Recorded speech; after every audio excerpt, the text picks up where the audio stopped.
Hello guys, welcome to Anubha study facts.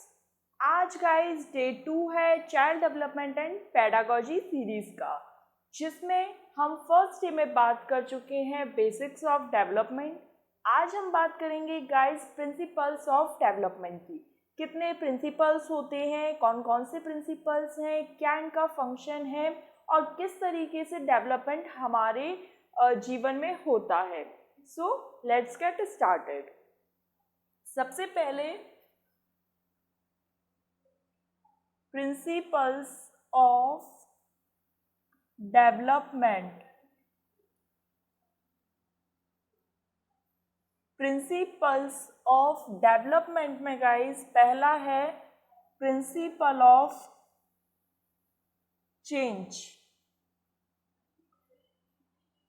ये जितने भी प्रिंसिपल हैं गाइस, इनके नाम से आपको बहुत स्पष्ट हो जाएगा। थोड़ा सा समझने की कोशिश कीजिएगा। जैसे ये चेंज है, चेंज मतलब अंतर, तो आप इससे अच्छे से समझ सकते हैं कि जब हम पैदा हुए थे तब हम अलग थे, जब हम 2 वर्ष के हुए तब अलग हुए, जब हम 10-15 वर्ष के हुए तब अलग थे, फिर जब हम आज 20 वर्ष के हैं तब अलग हैं। मतलब चेंज, कुछ ना कुछ चेंज होता रहा है। हमारा लैंग्वेज डेवलपमेंट हो, हमारा फिजिकल डेवलपमेंट हो, हमारा कॉग्निटिव डेवलपमेंट हो, हम इस तरीके से डोमेन्स की बात अभी बाद में करेंगे गाइज। अभी हमको क्या समझना है, प्रिंसिपल्स ऑफ डेवलपमेंट, किस तरीके से चेंज आता है। जब हम बिल्कुल छोटे से थे, लगभग 6-7 महीने के, तब क्या कि जब हमने बोलना ढंग से नहीं आता था, हम वन वर्ड वाला जैसे माँ बा पा इस तरीके से कुछ शब्द बोलते थे। फिर उसके बाद थोड़े समय बाद हम एक शब्द बोलना सीख गए, जैसे पानी। फिर दे दो, मतलब पूरा एक सेंटेंस नहीं बोल पाते थे, बट धीरे धीरे पानी दे दो, ठीक है, या पानी पिया, इस तरीके से कुछ वर्ड्स बोलने लगे। फिर उसके बाद 5 से 6 वर्ष की अवस्था आते आते लैंग्वेज डेवलपमेंट पूरी तरीके से हो गया, मतलब हम अच्छे से लैंग्वेज को बोलना सीख गए। तो गाइज ये चेंजेस ही हैं, जिस वजह से जब हम जैसे 5 वर्ष के थे, जब हम 10 वर्ष के हुए तो हम 5 जैसे नहीं रहे, फिर जब हम 15 के हुए तो 10 जैसे नहीं रहे, और आज जब हम 20 के हैं तो 10-15 जैसे नहीं रहे। आज हम मैच्योर हो चुके हैं, हमारी ग्रोथ, मतलब हम 5 फीट के हो चुके हैं, पहले हम 2-3 फीट के थे, फिर 4 फीट के, इस तरीके से हर चीज़ में चेंज आया है। तो ये क्या है गाइज, प्रिंसिपल ऑफ चेंज है। दूसरा प्रिंसिपल है गाइज प्रिंसिपल ऑफ प्रिडिक्टेबिलिटी।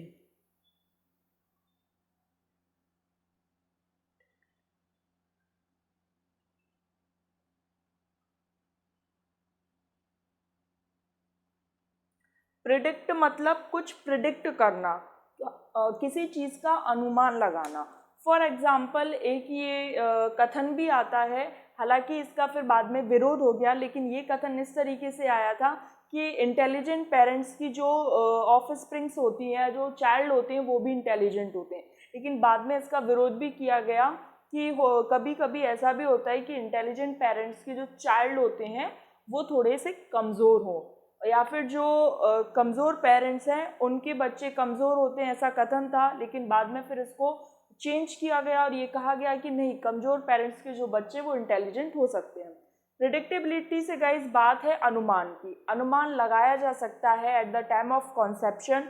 ये जो गर्भाधान के समय क्या होता है, जितने भी जीन्स होते हैं, जीन्स हम पेरेंट्स से ऑफ स्प्रिंग में ट्रांसफ़र हो जाते हैं, और जो जीन्स है वो हेरिडिटी या इनहेरिट कैरेक्टर्स को one generation to another generation transfer करने का काम करते हैं। मतलब सिंपल लैंग्वेज में गर्भधारण के समय ही हम जिस तरीके से हमारा एक तरीके से जो फ्यूचर होगा या हम किस तरीके से होंगे, इस चीज़ का पता लग जाता है, क्योंकि जीन जो है वो एक पीढ़ी से दूसरी पीढ़ी में स्थानांतरित होते हैं, माता पिता से बच्चे में आते हैं। जैसे आपका कर्ली हेयर हुआ, आपका आई का कलर हुआ, मतलब आंखों का जो रंग है, वो ये सब प्रिडिक्ट किया जा सकता है। उसके बाद गाइस दूसरी चीज़ आती है प्रिडिक्टेबिलिटी में कि अप्रॉक्स एज, मतलब इतने से इतने पीरियड में, जैसे 6 महीने से लेके 1 साल तक में जो बच्चा है वो थोड़ा थोड़ा बोलना स्टार्ट कर देगा, थोड़ा थोड़ा चलना शुरू कर देगा। तो इस तरीके से प्रिडिक्टेबिलिटी होती है। हालांकि हर बच्चे में इंडिविजुअल डिफरेंसेस है, जो कि हम नेक्स्ट अपने प्रिंसिपल में पढ़ेंगे कि इंडिविजुअल डिफरेंसेस आर देयर, लेकिन फिर भी एक अनुमान लगा लिया जाता है कि बच्चा किस तरीके से और किस एज में क्या क्या करेगा। भाई 5 से 6 वर्ष का एक बच्चा होगा तो वो अच्छी लैंग्वेज पर मतलब उसकी कमांड हो चुकी होगी, वेदर इट इज़ इंग्लिश और हिंदी, वो किसी भी अपनी रीजनल लैंग्वेज में कमांड कर चुका होगा 5-6 वर्ष की उम्र तक। फिर उसके बाद है चलना कब प्रारंभ करेगा, तो 9, 10, 11 महीने तक बच्चा चलना शुरू कर देता है। तो इस तरीके से प्रोडिक्शन लग सकता है, पर हाँ सब में अलग अलग इंडिविजुअल डिफरेंसेस हैं। इंडिविजुअल डिफरेंसेस का जो एक प्रिंसिपल है हम उसको समझ लेते हैं कि क्या होता है।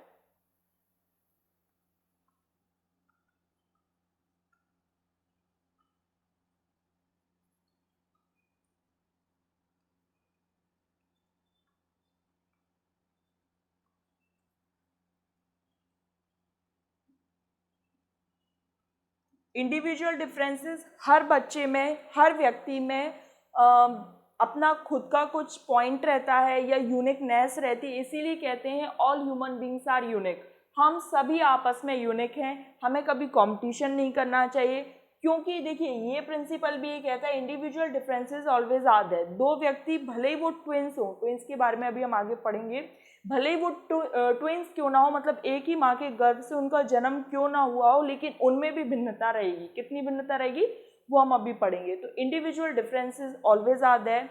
हमेशा कोई भी दो व्यक्ति सिबलिंग्स हो, ट्विंस हो या अलग माँ बाप के हैं तो वैसे ही अलग तो होने, क्योंकि जीन्स का जो काम है वो यही होता है कि भाई पेरेंट्स से ऑफ स्प्रिंग में जो भी कैरेक्टर्स हैं वो ट्रांसफ़र करना। अब हम ट्विंस को समझकर यहाँ पर हम इंडिविजुअल डिफरेंसेस को बहुत अच्छे से समझ लेंगे।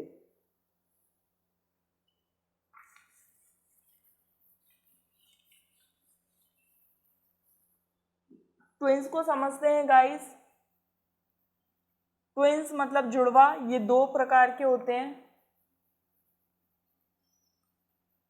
आइडेंटिकल ट्विंस और फ्रैटर्नल ट्विंस। सबसे पहले हम आइडेंटिकल ट्विंस को समझते हैं। आइडेंटिकल ट्विंस जो कि एक ओवा से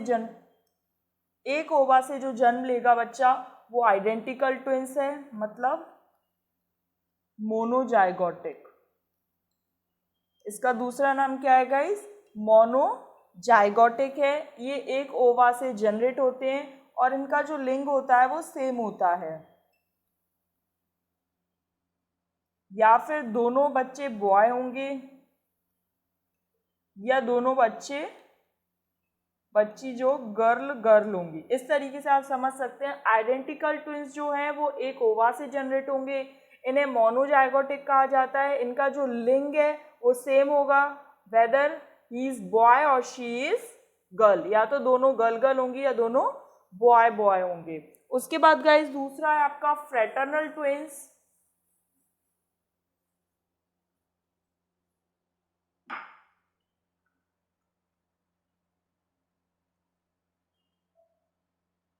फ्रैटर्नल ट्विंस ये डाइजाइगोटिक होता है, क्योंकि ये दो ओवम से पैदा होते हैं। इसमें सेम हो सकता है लिंग और मे बी डिफरेंट।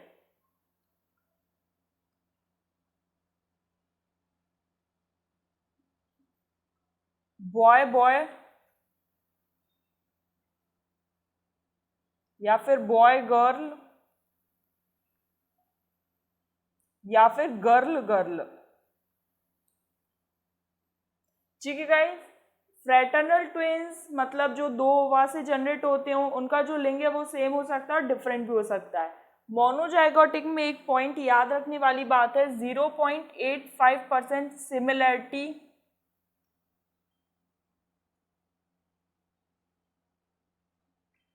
किसमें, मोनोजाइगोटिक में। मतलब जो एक ओवा से जनरेट हो रहे हैं गाइस उनमें भी 0.15 का डिफरेंस होता है। तो जो सिबलिंग्स हैं जो कि अलग अलग ओवा से जनरेट हुए हैं या फिर जो अलग पेरेंट्स के जो बच्चे हैं, तो वो अलग होना स्वाभाविक है। जब एक ओवा से जनरेट होने के बाद जिसमें जीन्स बिल्कुल एक जैसे जा रहे हैं, एक ओवा से जनरेट हो रहा है, उसके बाद भी इतना डिफरेंस देखने को मिलता है। I hope guys individual differences आप अच्छे से समझ गए होंगे। अब हम फोर्थ प्रिंसिपल पर चलते हैं।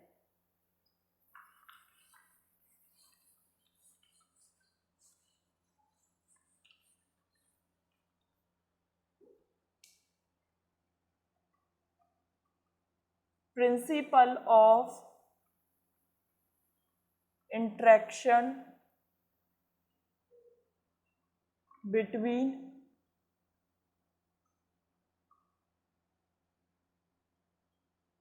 Heredity and environment. हेरिडिटी और एनवायरनमेंट को गाइज हम कल समझ चुके हैं, तो आपको थोड़ा सा समझने में यहाँ पे फ़ायदा मिलेगा। हेरिडिटी क्या है गाइज, इसे हम किससे डिनोट करते हैं, नेचर से, और एनवायरनमेंट को नर्चर से। अब एक गाइज एक बात है, जैसे हमने कल एक ट्रिक या एक कह लीजिए कि हमने एक समझ के लिए बनाया था कि भाई नेचर चेंज नहीं होता, तो वो हेरिडिटी है, हेरिडिटी इतनी है इजीली चेंज नहीं होती, तो इसे क्या कहते हैं, स्टैटिक। क्या कहते हैं गाइज, स्टैटिक। और इसे कहते हैं डायनामिक। डायनामिक मतलब जो चेंज हो पाए। उसके बाद गाइज इसमें क्या बात कही गई है कि कल भी बताया था कि हेरिडिटी और एनवायरनमेंट में कौन सा मोस्ट इम्पॉर्टेंट रोल प्ले करता है। ये बात अभी भी कंफ्यूजन में बना हुआ है कि हेरिडिटी ज़्यादा इम्पॉर्टेंट है या एनवायरनमेंट। ये बात हमें नहीं पता कि 50-50% है, क्योंकि डिबेट ये बहुत सालों से चलती आ रही है। लेकिन इतना है कि जो डेवलपमेंट है वो हेरिडिटी और एनवायरनमेंट का प्रोडक्ट है। क्या पढ़ा था गाइज हमने, जो डेवलपमेंट है वो हेरिडिटी और मैं यहाँ नीचे लिख दे रही हूँ गाइज, एनवायरनमेंट का प्रोडक्ट है। यहाँ पे गाइज ये बहुत ज़्यादा इम्पॉर्टेंट है, क्योंकि इस तरीके से एग्जाम में पूछ लिया जाता है कि हेरिडिटी और एनवायरनमेंट का क्या संबंध है, तो आपको पता होना चाहिए ये आपस में इनका प्रोडक्ट है। ये डेवलपमेंट हेरिडिटी और एनवायरनमेंट का प्रोडक्ट है। हेरिडिटी गाइज ये बताई थी कि जो हेरिडिटी है वो क्या चीज़ है, जो भी जीन्स के थ्रू जो भी कैरेक्टर्स एक जनरेशन से दूसरी जनरेशन में आते हैं वो। क्रोमोसोम की बात गाइज उसमें कर चुके हैं, लेकिन एक बार और समझ लीजिए 20, क्योंकि ये इतना ज़्यादा इम्पॉर्टेंट है कि साइंस में भी पूछा गया है 23 पेयर्स और 46, और ये साइकोलॉजी में भी पूछा गया है, इस वजह से इतना ज़्यादा जोर दिया जा रहा है। 22 पेयर्स और 23rd पेयर। 22 पेयर को क्या कहा जाता है गाइज, ऑटोसोम, और 23rd पेयर को सेक्स क्रोमोसोम कहा जाता है। ये लिंग निर्धारण में सहायता करता है। फीमेल में XX क्रोमोसोम होते हैं और मेल में XY क्रोमोसोम होता है। जो Y क्रोमोसोम है वो निर्धारण करेगा लिंग का, लिंग निर्धारण में सहायक होता है। और जो 22 पेयर ऑफ क्रोमोसोम्स है वो ऑटोसोम्स कहलाते हैं। और यहाँ पर लिंग निर्धारण पिता, मेल या फिर वाई क्रोमोसोम्स, ये तीनों से क्वेश्चन पूछा गया है गाइज। और ये बात मैं हर बार आपसे कहती हूँ और आज भी कह रही हूँ कि क्वेश्चन किसी भी तरीके का है, आपको ऑप्शन से हिट करना आना चाहिए। भले ही आप यहाँ पे पढ़ के बैठे हो कि वाई क्रोमोसोम लिंग निर्धारण में सहायता करता है, लेकिन अगर ऑप्शन में क्रोमोसोम पूछा ही नहीं है, ये पूछ लिया माता और पिता में कौन करता है, तो हो सकता है बहुत से लोगों को कन्फ्यूज़न हो जाए और बहुत से लोग इससे हिट कर लेंगे कि भाई फीमेल में तो XX होता है, तो भाई चाहे X कोई से भी पेयर में चला जाए, होनी तो लड़की ही है, लेकिन Y जिस क्रोमोसोम से मिलेगा तब बेबी बॉय हो जाएगा। तो ये बात तो बहुत सारे लोग हिट कर लेंगे। लेकिन अगर जिन्होंने केवल इस चीज़ को नोट किया होगा कि भाई Y chromosome is responsible for sex determination, तो उन लोगों को कन्फ्यूज़न हो सकता है कि ये कौन है। तो आपको तीनों एस्पेक्ट में पता होना चाहिए। मेल फीमेल में पूछे तो मेल, पिता माता में पूछे तो पिता, और X और Y क्रोमोसोम में पूछे तो Y chromosome is responsible for sex determination. I hope guys यहाँ पे ये सब चीज़ें आपको कम से कम 2 से 3 बार बताई जा चुकी हैं, अब क्लियर हो चुका होगा। पहली बार पढ़ते हैं तो गाइज ज़रूरी नहीं कि हमको पहली बार में सब कुछ चीज़ें आ जाए, 2 से 3 बार पढ़ने की भी ज़रूरत होती है। हो सके तो आप वीडियो को 2 से 3 बार देखें अगर आपको एक बार में समझ नहीं आ रही है। और देखिए, जब किसी टीचर से हम पहली बार पढ़ते हैं, चाहे मैं हूँ या आप हूँ, थोड़ा सा टाइम लगता है उनको समझने में कि उनकी लैंग्वेज क्या है और वो किस तरीके से हमको समझाना चाह रहे हैं। तो गाइज 2-3 वीडियोज़ में आपको थोड़ा सा, और 2-3 वीडियो ही इनफ रहती हैं आपको ये पता करने में कि आपको उस टीचर से समझ आ भी रहा है या नहीं। अगर आ रहा होगा गाइस तो आपको खुद पता चल जाएगा और आप उस टीचर को फॉलो करने लगेंगे कि भाई उसका पढ़ाना हमें समझ आता है, हम उन्हीं से पढ़ेंगे। और नहीं आ रहा है गाइस तो वो 2 से 3 और अधिकतम से अधिकतम 4-5 वीडियोज़ में आपको पता चल जाता है कि भाई इनका हमें समझ नहीं आ रहा है। तो मेरी भी ये कोशिश है कि आप लोगों तक जो मैं बात पहुंचाना चाह रही हूँ, जिस तरीके से मैं कन्वे करना चाह रही हूँ अपनी, ये भी जो अभी सीटेट वाला शुरू करा है और जो साइंस की इतने दिनों से सीरीज चल रही है फुल कोर्स, तो वो भी मैं चाहती हूँ कि आप लोग समझ जाएं कि मेरा किस तरीके से पढ़ाने का तरीका है। और कोई भी अगर आपको चीज़ लगती है कि मुझे इस तरीके से और अच्छे से समझाना चाहिए या और डीप जाना चाहिए, इतना ज़्यादा डीप नहीं जाना चाहिए, तो आप कमेंट सेक्शन में अपनी राय बता सकते हैं। अब हम नेक्स्ट प्रिंसिपल पर चलते हैं।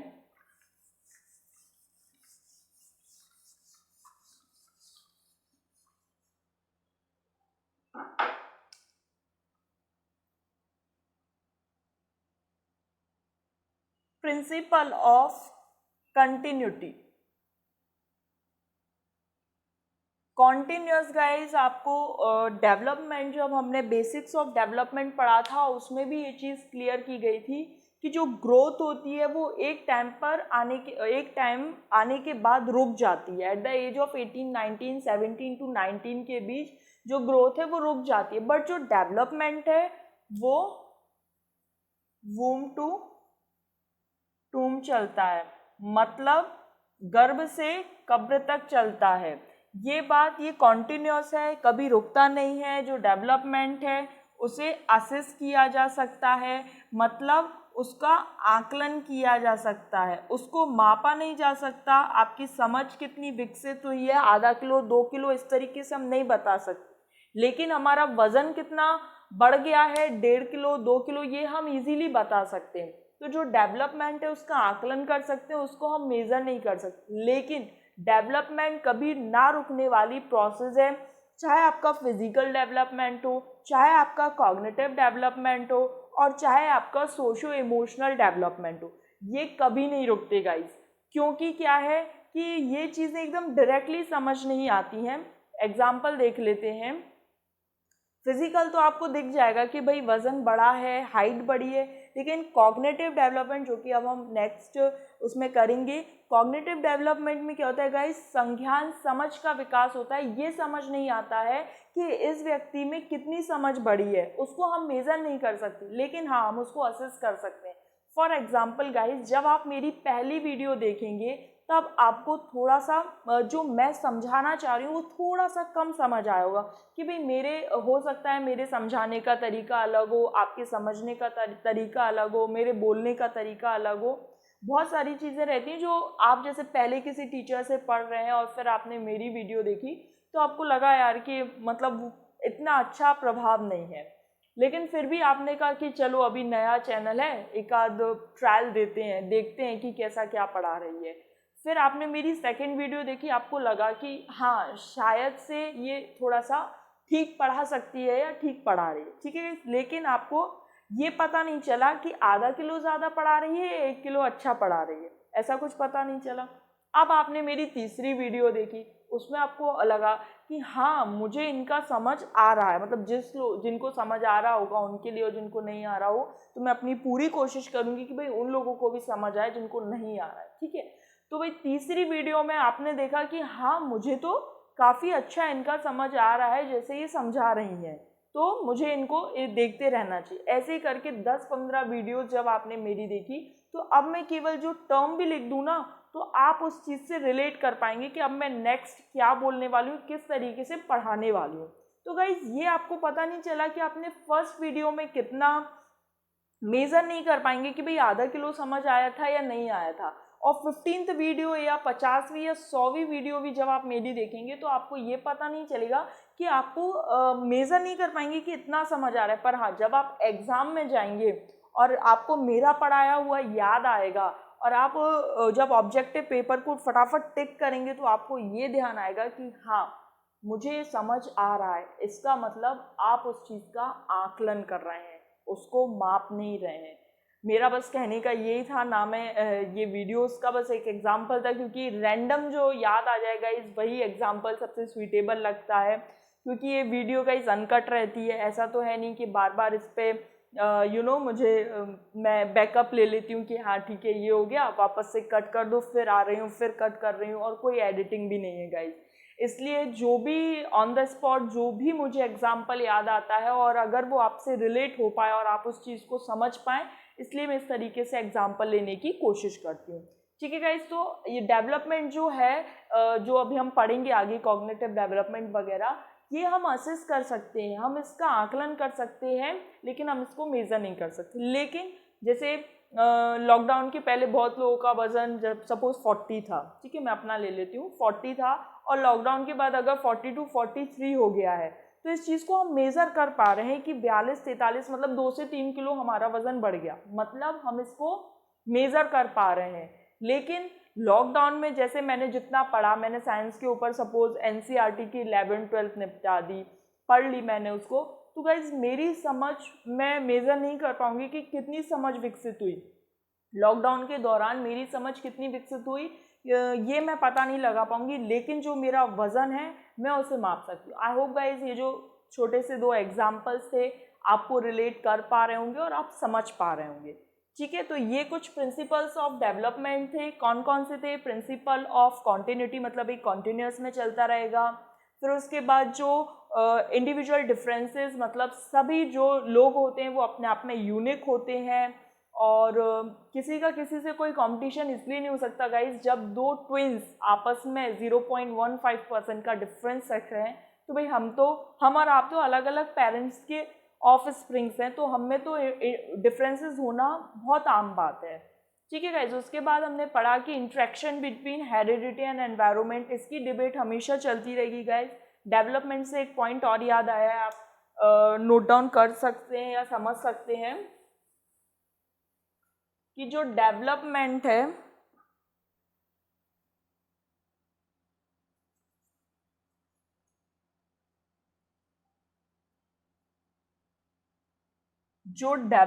है गाइस, वो क्या स्पाइरल फॉर्म में होता है। कैसी फॉर्म में होता है? स्पाइरल फॉर्म में होता है, एक लीनियर फॉर्म में नहीं, मतलब एक सीधी रेखा में नहीं, इस तरीके से होता है। इसको थोड़ा सा समझ लेते हैं। क्या होता है गाइस, जो प्री नेटल स्टेज होती है, थोड़ा सा यहाँ पर प्री नेटल स्टेज समझते हैं। प्री नेटल स्टेज मतलब इन्फेंसी से पहले की, मतलब जन्म से पूर्व अवस्था कितनी होती है? 270 टू 280 डेज की, 9 मंथ्स 10 डेज की, और वीक्स में बात करें तो 36 टू 40 वीक्स की। ठीक है गाइज, तो जो हमारा फिजिकल डेवलपमेंट होता है वो सबसे ज़्यादा कब होता है? प्री नेटल स्टेज में। हम स्टेजेस की बात गाइज नेक्स्ट वीडियो में करेंगे। अभी के लिए थोड़ा सा समझ लीजिए, क्योंकि याद आ गया, हो सकता है कल भी हम इसका दोबारा से रिवीजन करें तो आप लोगों को और अच्छे से समझ आ जाएगा। क्या है, जो प्री नेटल है उस टाइम पर सबसे ज़्यादा फिजिकल ग्रोथ होती है, मतलब हाईएस्ट फिजिकल डेवलपमेंट कब होता है गाइज? हाईएस्ट फिजिकल डेवलपमेंट कब होता है? प्री नेटल स्टेज में। और अगर आपसे ये पूछ लिया जाए ऑप्शन में, अगर प्री नेटल है तो आप प्री नेटल लगा कर आएंगे, लेकिन अगर पूछा गया है जन्म के बाद कौन सी अवस्था है जिसमें आपका फिजिकल डेवलपमेंट है वो सबसे हाईएस्ट होगा या फास्टेस्ट होगा, तो वो होती है गाइज इन्फेंसी। इन्फेंसी जो होती है उसमें सबसे हाईएस्ट होता है। अब ये जो लीनियर में तो डायरेक्ट ऐसा चलता जाएगा, मतलब सारी स्टेजेस में डेवलपमेंट एक जैसा होता है, जबकि ऐसा नहीं है। इस वजह से जो डेवलपमेंट है वो लीनियर ना होकर स्पाइरल होता है, मतलब एक स्टेज में ज़्यादा फिर कम, फिर ज़्यादा फिर कम, फिर ज़्यादा फिर कम। इस तरीके से जो अर्ली चाइल्डहुड होता है इसमें फिर थोड़ा सा कम हो जाता है और लेटर चाइल्डहुड में भी कम रहता है, फिर एडोलसेंस में आपका जो फिजिकल डेवलपमेंट है वो बहुत ज़्यादा हो जाता है। तो गाइज इस तरीके से आज हमने प्रिंसिपल्स ऑफ डेवलपमेंट कंप्लीट कर लिए। आई होप ये वीडियो आपको पसंद आए, आप लोगों के लिए हेल्पफुल रहे। आप कमेंट सेक्शन में बता सकते हैं कि आप मुझसे कितना रिलेट कर पा रहे हैं, कितना समझ आ पा रहा है और किस तरीके से मैं और इम्प्रूवमेंट कर सकती हूँ जिस वजह से आप लोगों को और समझ आ पाए। Thanks for watching this video.